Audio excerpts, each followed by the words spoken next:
Welcome aboard, benvenuti a bordo, fatti e opinioni dalla Gran Bretagna e non solo. Un caro saluto a tutti gli amici che ci ascoltano su YouTube, Facebook, Twitter, Instagram, insomma un abbraccio a tutti. Oggi, come vi avevo preannunciato, abbiamo due ospiti a cui tengo in modo particolare, due amici innanzitutto, Daniele Caroccia e il dottor Bruno Avallone. Un caro saluto, grazie per aver accettato l'invito. Io sono particolarmente emozionato nell'avervi oggi perché siete due persone che hanno combattuto negli ultimi giorni contro questa malattia di cui ormai parliamo solo di questo, e ora siete a casa ma avete trascorso parecchi giorni in ospedale e vi siete conosciuti tra l'altro in ospedale perché eravate compagni di stanza. Bruno, oltre a essere stato paziente, è un medico, è un anestesista alla Clinica del Sole a Salerno, e vi ringrazio per aver accettato di parlare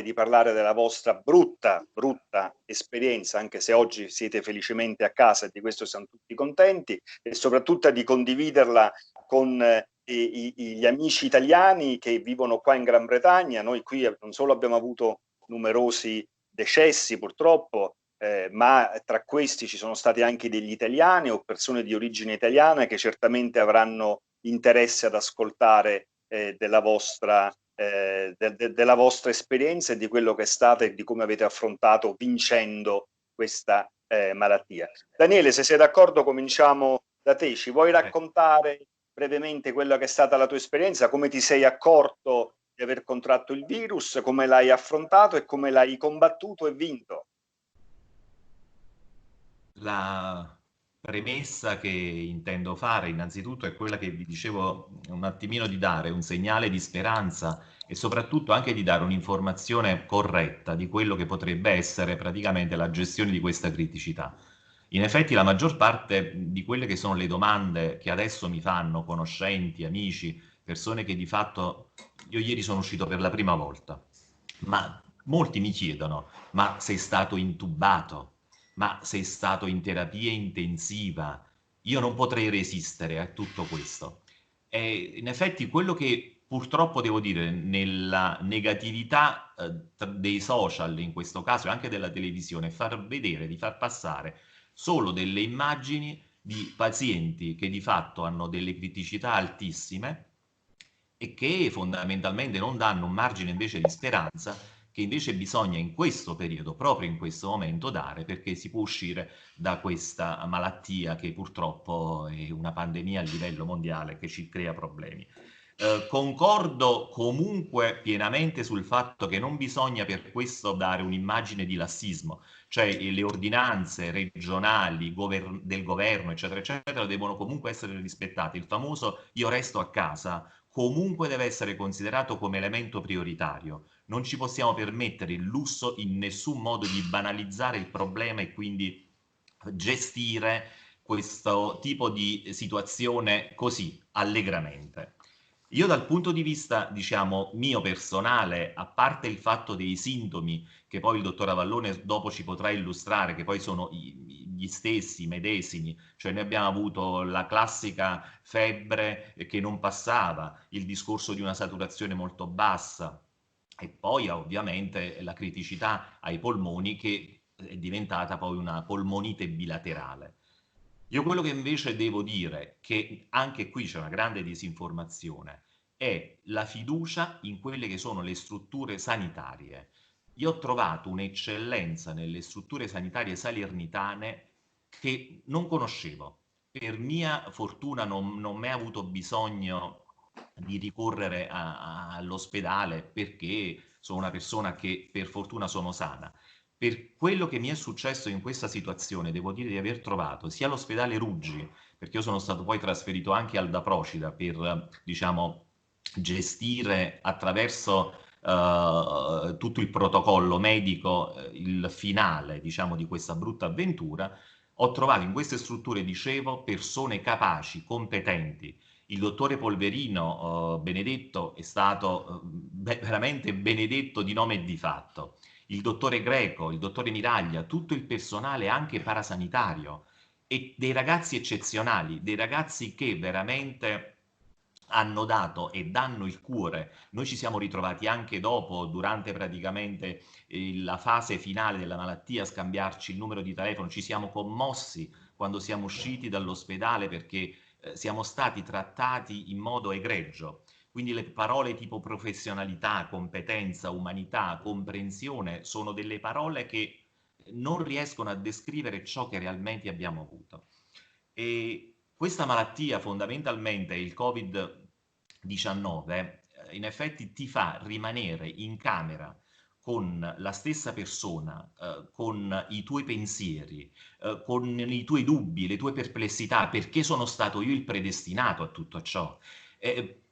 Soprattutto la preoccupazione per quelli che sono a casa, i tuoi parenti, tua moglie, i tuoi figli, persone che sostanzialmente possono aver tramite te contratto questo problema e quindi tu ti senti responsabile anche di questo. Per fortuna, dicevo, nella camera tu condividi le esperienze e tutti quanti i fatti negativi e positivi con una persona che diventerà poi un tuo fratello di sangue. In questo caso a me è successo, per fortuna. Quindi, diciamo, io ho trovato nella situazione, purtroppo, della criticità massima, ho trovato nella resilienza giusta una persona che mi ha dato veramente molto. E poi la cosa importantissima pure da dire, Gigi, questa secondo me è fondamentale, che le persone che all'inizio, quando praticamente ti fanno le domande, pensano anche che tu possa essere considerato come una sorta di untore, una persona che puoi essere quello che trasmette ancora la malattia. Non è così. Quindi anche qui bisogna dare una chiarezza. Cioè, tecnicamente, addirittura il nostro plasma potrebbe essere considerato come elemento di studio, grazie agli anticorpi che facciamo, per poter creare la possibilità di curare altri malati. E noi tecnicamente avremo una sorta anche di immunità. Si studia, potrebbe essere dai 18 ai 24 mesi, ancora non si ha una certezza. Però noi tecnicamente potremmo dare un nostro contributo notevole a sconfiggere questo virus. In effetti, da questa esperienza, dicevo, ho rafforzato già quello che era un ottimo rapporto con il nostro buon Dio, che sostanzialmente ci ha dato la forza perché una delle cose che ti fa fare l'incontro con i tuoi pensieri, il fatto di avere gli occhi sempre umidi, non solo per un discorso legato alla congiuntivite, ma proprio al fatto che tu spesso piangi, parliamoci chiaro, hai veramente questo tipo di situazione.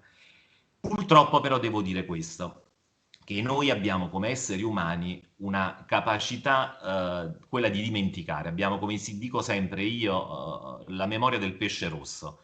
Per fortuna, dimentichiamo i fatti negativi e per tutti quanti quelli che sono i buoni propositi, purtroppo dimentichiamo anche quelli. Io credo di dover dare come mia testimonianza il fatto di ricordarmi sempre di questi momenti, di rileggermi ciò che molte volte ho scritto durante queste serate in cui ero veramente, non lo so, solo, avevo veramente dei brutti pensieri. E quindi questo serve per, come un atleta, gestire comunque il nostro rapporto con quella che è la malattia e andare avanti con positività. Da questa malattia si esce. Credo di aver detto tutto e saluto tutti quanti in modo cordiale. Grazie Daniele e Bruno, tu ripeto, non solo sei stato un paziente, ma sei un medico e se puoi anche tu raccontarci la tua esperienza e dare un messaggio scientifico, se vuoi, alla comunità italiana che sta qua in Gran Bretagna e che ci ascolta.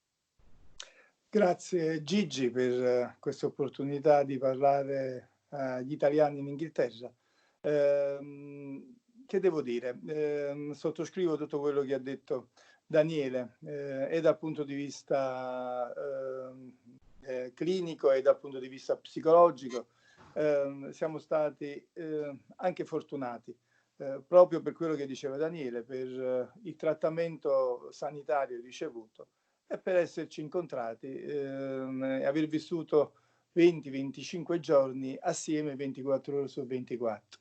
Un punto da non sottovalutare, l'intesa che due persone possono raggiungere fa veramente sinergia. Penso che in qualsiasi altra condizione certamente non avrei avuto il supporto che è stato capace di darmi Daniele, anche perché preparato a questo. Daniele è dottore commercialista, ma la sua preparazione nella psicologia deriva anche dall'aver dato degli esami specifici e anche nel suo carattere. In ogni caso è stato sul carro quello che guidava e io sono stato un passeggero molto fortunato a essere guidato da questo cocchiere di grandi qualità.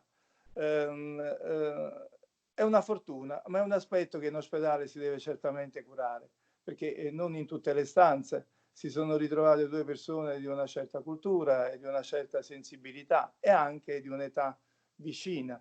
In altre stanze abbiamo visto persone anziane a cui è bastato un sorriso, un colloquio di un attimo per essere incitati, per essere come dire, invogliati a impegnarsi, perché questa patologia si affronta anche con un impegno personale, non è una cura solo passiva.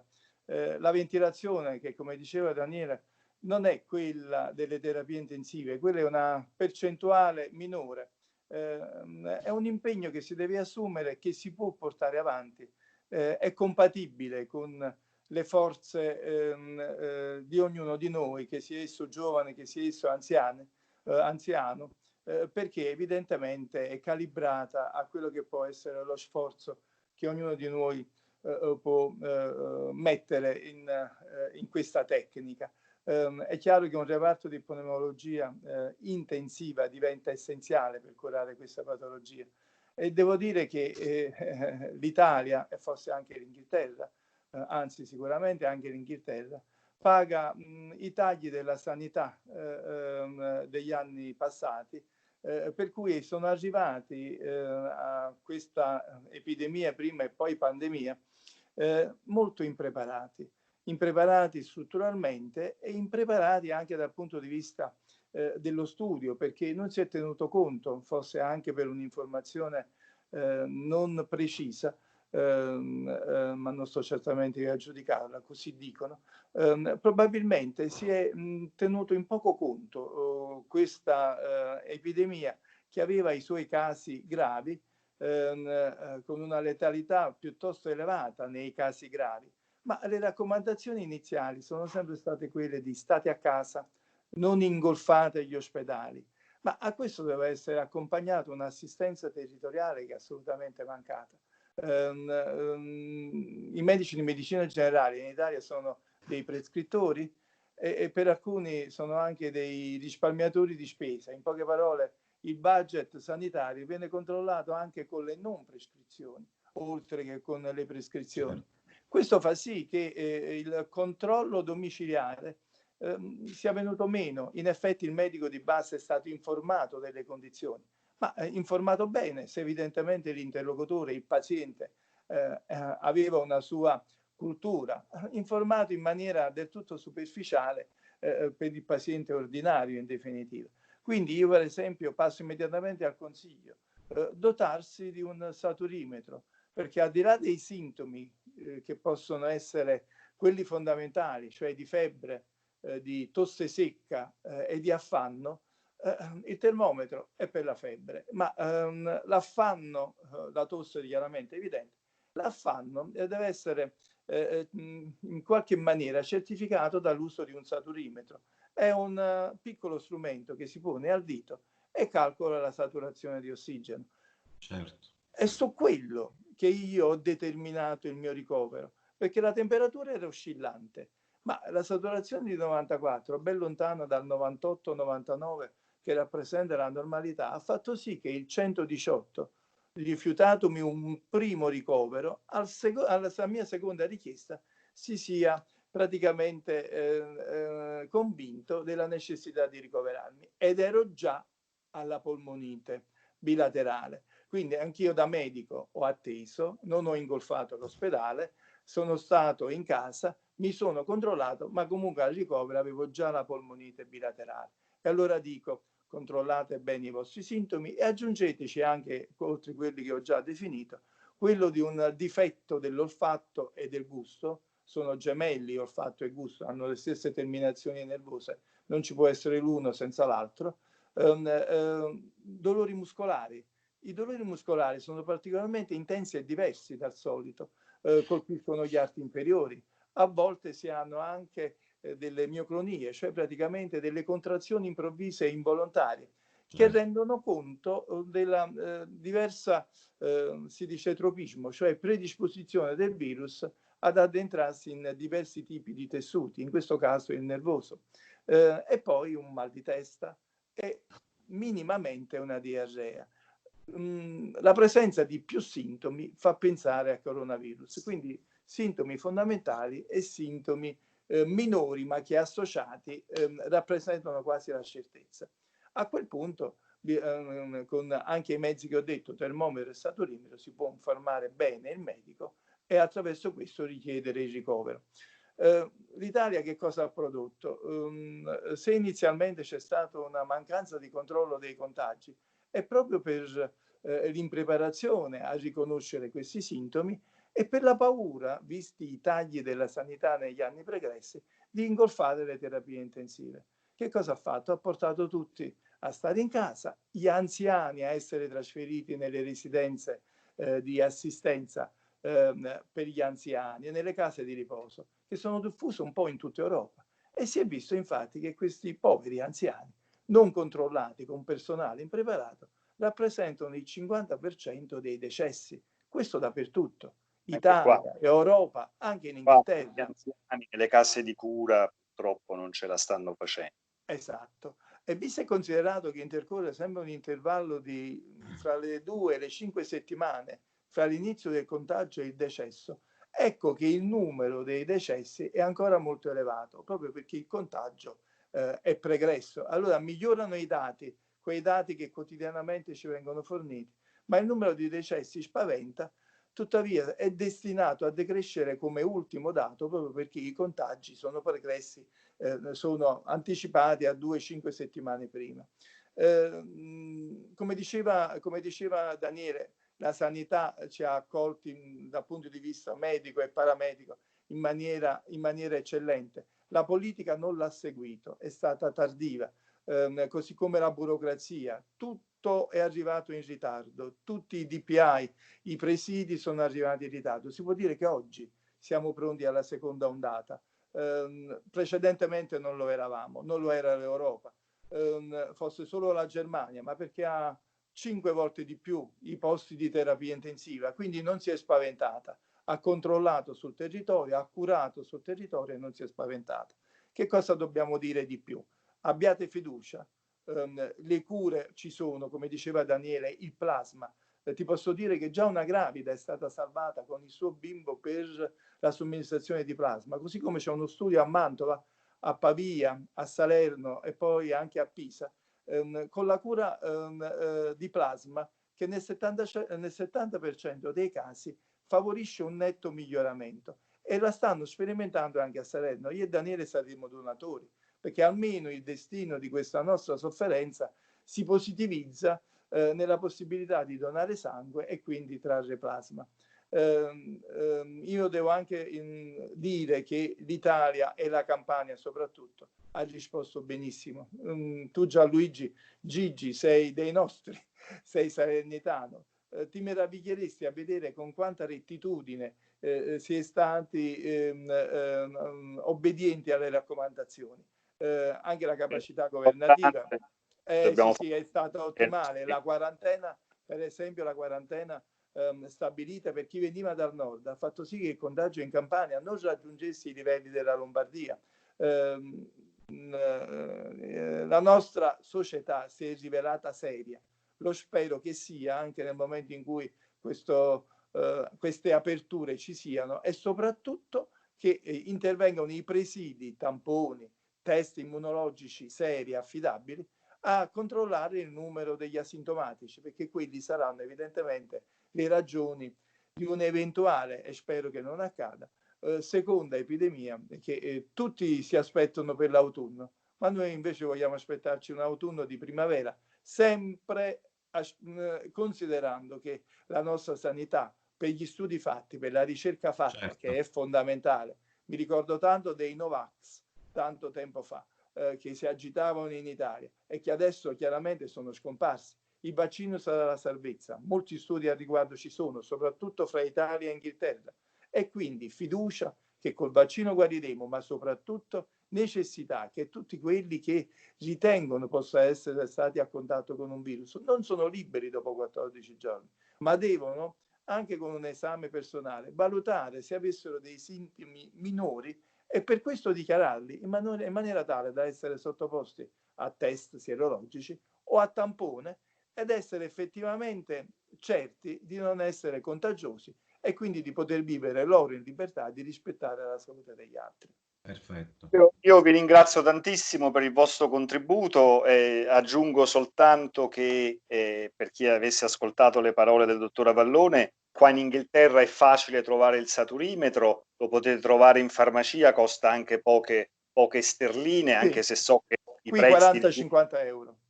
li hanno un po' alzati, ma per chi non dovesse avere difficoltà si trova anche online. Io ho cercato nei giorni scorsi su tutte le piattaforme che vendono online, anche le più famose, insomma, senza far nomi, lo trovate facilmente al prezzo che diceva il dottore, anche qualcosa, può darsi anche qualcosa in meno, però leggete bene i tempi perché alcuni arrivano addirittura dalla Cina, quindi poi leggete i tempi di consegna, se no vi arriva tra un mese o insomma, accertatevelo. Certo. Io vi ringrazio, concludo dicendo che spero appena possibile, appena ce lo permetteranno, di tornare a Salerno. Approfitto per salutare i miei genitori che sono a Salerno e tutti gli amici di Salerno che ci stanno ascoltando, e spero anche di vedervi, di stare insieme, di potervi salutare personalmente, e con Daniele che, ecco, vi dico, è un compagno di viaggi, abbiamo viaggiato ovunque con Daniele, in giro per il mondo e anche con altri amici.